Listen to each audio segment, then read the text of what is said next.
सलाम अलैकुम। मेरा नाम मोहम्मद उसामा है और जैसा कि हम लास्ट वीडियो के अंदर डिस्कस कर रहे थे चैप्टर नंबर 6 केमिकल इक्विलिब्रियम को, तो चूँकि हम जो है कॉन्सेप्ट वाइज सारी चीज़ें पढ़ रहे थे, तो हमने जो है शुरू के 5 ही एमसीक्यूज डिस्कस किए थे और जिसके अंदर हमने एक काफ़ी बड़ा जो टॉपिक था हमारे पास लीच-एटली प्रिंसिपल का, उसको डिस्कस कर लिया था। और इस एमसीक्यूज को भी, एमसीक्यूज नंबर 3 को भी काफ़ी डिटेल से हमने जो है उसके सारे ऑप्शंस को भी देखा था। तो उससे पहले आप सबसे रिक्वेस्ट है कि अगर आप लोगों ने चैनल को सब्सक्राइब नहीं किया तो काइंडली जो है इसको सब्सक्राइब कर दें, ताकि आने वाली जितनी भी वीडियोज़ हैं वो आप तक टाइम टू टाइम पहुंच सकें। ठीक है, तो स्टार्ट कर रहे हैं भाई चैप्टर नंबर 6, एमसीक्यूज नंबर 6। तो सवाल है कि भाई a buffer solution is that which resist minimize the change in. Buffer solution भाई क्या होता है जो किस चीज़ को मिनिमाइज करता है? तो भाई बफर सॉल्यूशन जो है पीएच को जो है चेंज होने से रोकता है। मतलब किसी भी चीज़ की जो पीएच होती है उसको चेंज होने नहीं देता, उसको जो है क्या करता है, रेजिस्ट करता है। जैसे कि अगर हम बात करते हैं ब्लड की, तो अगर आप लोगों को पता हो तो ब्लड की पीएच जो होती है हमारे पास वो होती है 7.3 से 7.4, 7.3 से 7.4। अब बफर जो है हमारे पास पीएच को क्या कर रहा है, रेजिस्ट कर रहा है। अब ब्लड की पीएच 7.3 से 7.4। अब हम क्या कर रहे हैं, बहुत सी चीजें खा रहे हैं, एसिडिक चीजें खा रहे हैं, बेसिक चीजें खा रहे हैं, तो पीएच के अंदर वो कहते हैं ना कि भाई चुकंदर खाओ, गाजर खाओ, तो जो है ब्लड के अंदर जो है वो ब्लड बढ़ेगा, यूं होगा फलाना। तो ब्लड के अंदर चीजें मिक्स हो रही है ना, तो पीएच क्यों चेंज नहीं हो रही भाई? भाई अलग अलग चीजों की अलग अलग पीएच है, तो पीएच चेंज नहीं हो रहा। अब क्यों चेंज नहीं हो रहा भाई? क्योंकि ब्लड के अंदर एक बफर होता है जिसका नाम होता है बाइकार्बोनेट। नोट कीजिएगा इसको, क्या नाम होता है? बाइकार्बोनेट। जो कि अब बफर आ गया ब्लड के अंदर, तो अब ब्लड जो कि जिसके अंदर बफर बाइकार्बोनेट नाम का मौजूद है, वो क्या कर रहा है, बफर की पीएच जो कि होती है 7.3 से, या 3.5 भी कह सकते हैं हम इसको, 3.5 से, लेकिन मैं कहूँगा 7.3 से 7.4 पीएच होती है ब्लड की। अब चेंज नहीं हो सकती, चेंज होगी मे बी पॉसिबल इंसान मर जाए। तो क्योंकि ब्लड की पीएच बहुत ज़्यादा जब डिफरेंस आएगा तो भाई पीएच, ब्लड की पीएच ही चेंज हो गई। अब ब्लड की पीएच को चेंज होने से कौन रोक रहा है? बाइकार्बोनेट रोक रहा है। तो बाइकार्बोनेट क्या हुआ भाई? एक बफर हुआ, बफर हुआ जो कि ब्लड को चेंज होने से, पीएच को चेंज होने से रोक रहा है। तो बफर क्या होता है भाई? ऐसा सॉल्यूशन जो कि रेजिस्ट करता है चेंज किसके अंदर भाई? पीएच के अंदर। ठीक है, तो option number B, a chemical substance when dissolved in water. अगर केमिकल सब्सटेंस को पानी के अंदर डिसॉल्व करें तो H पॉजिटिव आइंस प्रोड्यूस करेगा। एक केमिकल सब्सटेंस है, तो H पॉजिटिव आइंस प्रोड्यूस करने में उसको क्या नाम देंगे? तो यहाँ पे अगरचे ये चैप्टर नंबर 8 का सवाल है, चैप्टर नंबर 8 जो कि एसिड बेस और सॉल्ट केमिकल इक्विलिब्रियम से थोड़ा हटके सवाल है, लेकिन हम जो है अब सवाल आए हैं तो भाई पढ़ लेंगे, कोई मसला थोड़ी है हमें। तो एक कॉन्सेप्ट है आर्हीनियस का, अगर आप लोगों को याद हो फर्स्ट ईयर के अंदर आप पढ़ते हो आर्हीनियस के बारे में। अब आर्हीनियस ने क्या कहा, तो आर्हीनियस से रिलेटेड ये क्वेश्चन है, तो देखते हैं कि भाई आर्हीनियस ने क्या कहा। तो आर्हीनियस ये आ गया हमारे पास। आर्हीनियस क्या कहा भाई? आर्हीनियस ने, सॉरी ब्रॉन्स्टेड लॉरी आ गया। अच्छा, आर्हीनियस अभी याद आया, मेरे जहन में आया, फर्स्ट ईयर के अंदर नहीं है, लेकिन मैं आपको ऐसे बता देता हूं कि भाई आर्हीनियस ने कहा था पानी के अंदर किसी भी केमिकल सब्सटेंस को डिसॉल्व करें और वो H पॉजिटिव आइंस प्रोड्यूस करे, और वो क्या करे? H पॉजिटिव आइंस प्रोड्यूस करे, तो वो कहलाएगा एसिड। सही है, पानी में डिसॉल्व होने के बाद अगर H पॉजिटिव आइंस प्रोड्यूस हो तो वो एसिड कहलाएगा। पानी में डिसॉल्व होने के बाद अगर OH नेगेटिव आइंस प्रोड्यूस हो तो वो कहलाएगा बेस। तो अभी H पॉजिटिव है तो इसलिए हम बोलेंगे कि भाई वो क्या कहलाएगा? एसिड कहलाएगा। अच्छा, the pH of our blood is, अभी बताया मैंने शायद ये सवाल ना, पीएच जो है ब्लड की वो जो है कितनी होती है भाई, 6.7 नहीं होती, 7.5 भी नहीं होती, 7.9 भी नहीं होती। तो मैंने बताया था 7.35 भी कह सकते हैं, 7.35 से लेके 7.4 तक जो है हो सकती है।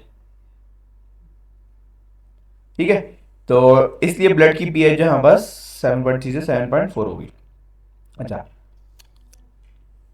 अब नेक्स्ट है हमारे पास the value of equilibrium constant, यानी कि केसी की जो वैल्यू है वो रिएक्शन के लिए, इस रिएक्शन के लिए कितनी है भाई, इस एक्सपोनेंट -3। केसी जो है नोट करो भाई, एक्सपोनेंट -13। अब ये रिएक्शन है एट 25 डिग्री सेंटीग्रेड, तो कह रहे हैं आपसे calculate the value of KP. KP की जो वैल्यू है वो आपको कैलकुलेट करनी है। केपी होता क्या है?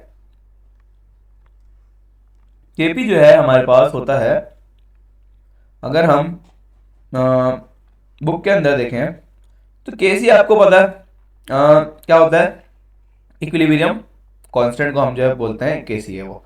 ठीक है, अब केपी क्या होता है? तो केपी और केसी का रिलेशन क्या है भाई, ये भी नहीं पता। तो अब देखो, केसी कांस्टेंट, केसी तो कांस्टेंट है, अब केपी भी क्या है, कांस्टेंट, प्रेशर कांस्टेंट। ठीक है, केपी क्या है भाई, प्रेशर कांस्टेंट, केसी इक्विलिब्रियम कांस्टेंट। और अगर यहां पे आपको सवाल दे दिया कि भाई के एन क्या है, तो एन क्या शो करता है भाई, मोल्स जो है। ठीक है, मोल्स होते हैं, नंबर ऑफ मोल्स होते हैं एन, तो मोल्स कांस्टेंट। एक्स क्या होता है, एक्स होता है हमारे पास मोल फ्रैक्शन। मोल फ्रैक्शन को हम एक्स से डिनोट करते हैं, तो मोल फ्रैक्शन कांस्टेंट हो गया। इस तरह केपी और केसी के दरमियान क्या रिलेशन है, केपी बराबर है, ये देखो फॉर्मूला लिखा हुआ है, क्या रिलेशन है भाई, केपी बराबर है, फॉर्मूले को नोट करो, Kp is equal to Kc R T की पावर डेल्टा एन, यानी कि change in number of moles. अच्छा, नंबर ऑफ मोल्स कैसे निकालेंगे भाई, प्रोडक्ट के जो भी नंबर ऑफ मोल्स है, प्रोडक्ट के हमारे पास जो भी नंबर ऑफ मोल्स हैं माइनस कर देंगे रिएक्टेंट के नंबर ऑफ मोल। तो सवाल देख लेते हैं, पहले नंबर ऑफ मोल सॉल्व करते हैं भाई। प्रोडक्ट के अंदर यहाँ पे 1, यहाँ पे भी 1, तो 1 + 1 2, और यहाँ पे भी 2, 2 - 2 कितना होगा भाई, नंबर ऑफ मोल्स है ना, 2 - 2 = 0। तो मतलब आर टी की वैल्यू, टी की वैल्यू गिवन है वहां पे 25, और आर की वैल्यू, आर आपको पता है जनरल गैस कांस्टेंट ना, chapter number 4, general gas constant जो कि 0.0821 होता है आर की वैल्यू। ठीक है, तो इसकी वैल्यू कुछ होगी 0.0821, इसकी वैल्यू 25, केल्विन के अंदर कन्वर्ट कर लोगे। लेकिन पावर कितनी आ रही है भाई, इस वक्त 0 आ रही है, देखो। अब बोलो कैलकुलेशन कैसे करेंगे, अब पावर 0 आ रही है तो भाई मल्टीप्लाई करने की जरूरत ही नहीं है। किसी भी चीज की पावर, किसी भी चीज की पावर 0 है तो वो बराबर हो जाता है 1 के। 100 की पावर 0 1 के, 1000 की पावर 0 1 के बराबर, किसी भी चीज की पावर 0 होती है वो बराबर होता है 1 के। इसका मतलब ये पूरा ब्रैकेट हो गया 1, ये पावर 0, आर और टी को मल्टीप्लाई करने की जरूरत ही नहीं, पावर 0 है तो 1 के बराबर।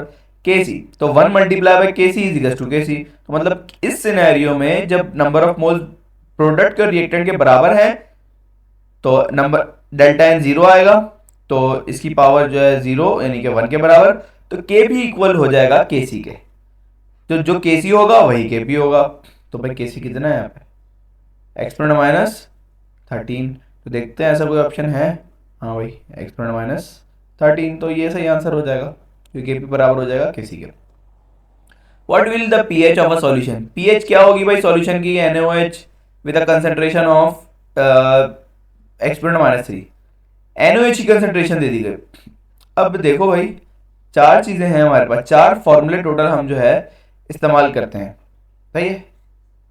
और वो चार फॉर्मूले यहाँ पे ये लिखे हुए कि भाई पीएच बराबर है -log H positive ions, concentrate molar bracket show कर रहा है भाई मोलर कंसंट्रेशन को, pH -log molar concentration of H positive ions, pOH -log molar concentration of OH negative ions, pH plus pOH is equal to 40, और ये H positive ions OH negative ions is equal to 1 exponent -40। तो देखते हैं किसके through निकल जाएगा भाई, कौन से फॉर्मूले के थ्रू निकल सकता है। तो देखो कंसंट्रेशन मोलैरिटी, ये मोलर है ना, molarity M capital M unit होता है, मोलैरिटी को शो कर रहा होता है। मोलैरिटी का मतलब जब भी किसी चीज का यूनिट मोलैरिटी होता है तो वो कंसंट्रेशन होती है। तो कंसंट्रेशन एक्स-3 है। अच्छा, किसकी कंसंट्रेशन है? NaOH की कंसंट्रेशन है ना। तो भाई NaOH मतलब ये OH की कंसंट्रेशन हुई या H पॉजिटिव की कंसंट्रेशन हुई? ओहो सर, आपने इतना मुश्किल सवाल कर लिया। तो किसकी होगी भाई? NaOH एक बेस है, क्योंकि OH आ रहा है ना भाई, तो बेस है। अब बेस है तो भाई OH की कंसंट्रेशन होगी। बेस की जब भी बात करेंगे तो OH की वजह से वो OH की कंसंट्रेशन होगी। एसिड की वजह, एसिड कभी भी आएगा तो वो H पॉजिटिव की कंसंट्रेशन होगी। ठीक है। तो यहाँ पे जो ये कंसंट्रेशन है वो किसकी है? बेस की है, यानी कि OH की कंसंट्रेशन है। अब OH की कंसंट्रेशन देखो, मतलब या तो ये गिवन है, H पॉजिटिव तो नहीं गिवन ना, तो ये तो फॉर्मूला लग ही नहीं सकता। OH गिवन है, तो OH की कंसंट्रेशन कितनी गिवन है भाई? एक्सपोनेंट -3। तो एक्सपोनेंट -3 यहाँ ब्रैकेट के अंदर पुट किया, लॉग निकाला उसका। ठीक है, अब लॉग निकाला, ठीक है। तो लॉग जो भी आता है तो यानी कि पीओएच आ गई। जब लॉग निकालने के बाद भाई लॉग निकाला तो भाई क्या आ गई? पीओएच आ गई वो। अब पीओएच आ गई तो ये देखो एक फॉर्मूला लिख रहा है आपको, पीओएच जो भी आई वो यहाँ पे पुट की है हमने। सही है। पीओएच पुट करने के बाद यहाँ पे प्लस के साथ वो होगा जो भी वैल्यू, ये आप करोगे खुद ही, बस मैं आपको एक्सप्लेन कर देता हूँ क्योंकि जाहिर है ये फॉर्मूला तो आपको आना चाहिए, ये फॉर्मूले तो आपको सॉल्व करना तो आना चाहिए, कम से कम फॉर्मूले बता दिए, इतना तो हो गया भाई, सॉल्व कर लें। पीओएच आ गया, पीओएच यहाँ पे रखा, इधर जाके माइनस करवाया 14 से, 14 माइनस जो भी पीओएच आएगी तो पीएच आपके पास वो निकल जाएगी। ठीक है, तो ये इस तरीके से आप ये वाला सवाल कर लोगे। बाकी फिर उसके बाद नेक्स्ट है, कह रहे हैं आपसे what is the correct relation between pH and PK.